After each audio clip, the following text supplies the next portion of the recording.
Currently, we only know about 40% of the Amazon rainforest. The remaining 60% is completely unknown, and we know absolutely nothing about it. The question is, why? Humans have gone to the deepest parts of the oceans and have traveled to outer space. So how is it that they are afraid of the Amazon rainforest? What is truly stopping us and preventing us from entering and exploring it? Is it the harsh nature, or the dangerous animals living there that we know nothing about? Or wait, there is another much more dangerous reason. After deep research with the technical crew, I have brought you the truth about the Amazon rainforest, its secrets, and the animals that live in it. In the end, we will find out the truth about the primitive humans living in the Amazon, humans living in primitive homes, using manual weapons, wearing absolutely no clothes, and knowing nothing about the technology and civilization we have reached today. Do these people actually exist in the Amazon rainforest or not? That is what we will find out in this video. In 1925, a British explorer named Percy Fawcett made a crucial decision to go and explore the Amazon rainforest. If only he hadn't made that decision, because it would lead him straight to his doom. Why? Because he believed that deep within the Amazon rainforest lay a highly advanced, hidden civilization, the lost city of Z. This civilization, or city, was mentioned in many historical manuscripts. Our friend Fawcett gathered a lot of these manuscripts and compared them, and the exact same story kept appearing. Every single manuscript contained the same information and the same description of this city, and all of these manuscripts dated back to the 18th century. So he thought to himself, it's impossible for all of them to agree on the same lie. This city must exist in reality. And in fact, he was right, because those manuscripts were from the 18th century, a time when communication was extremely difficult, meaning it would be very hard for people to connect just to agree on the same lie.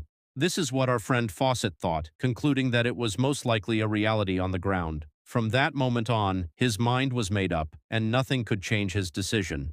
Since he was an explorer, he decided right then and there that he would go explore the Amazon rainforest and look for this city of Z.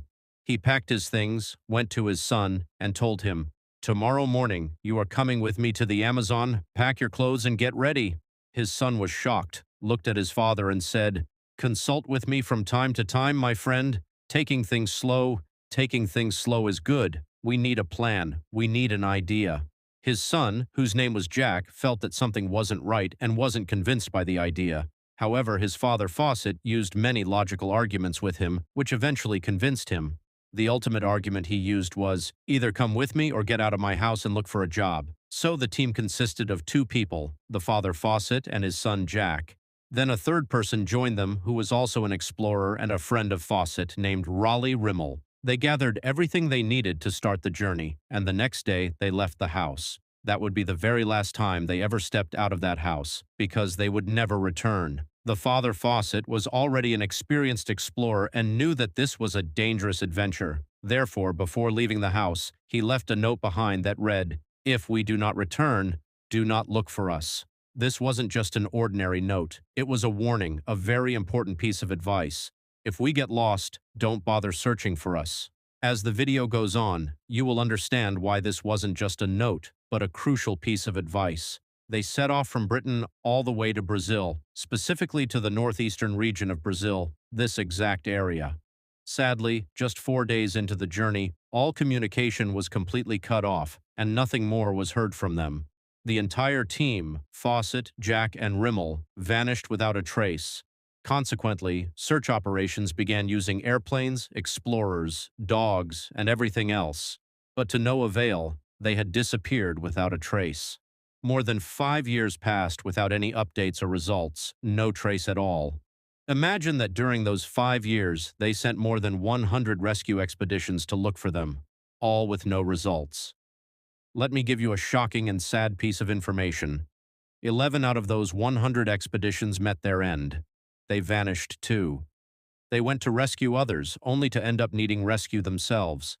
The thing that baffled them the most was how these three disappeared without leaving a single trace. No bodies, no clothes, absolutely no evidence whatsoever, not even a single clue. So, what did they do? They officially stopped all search attempts, completely losing hope. And let me tell you a shocking fact. To this very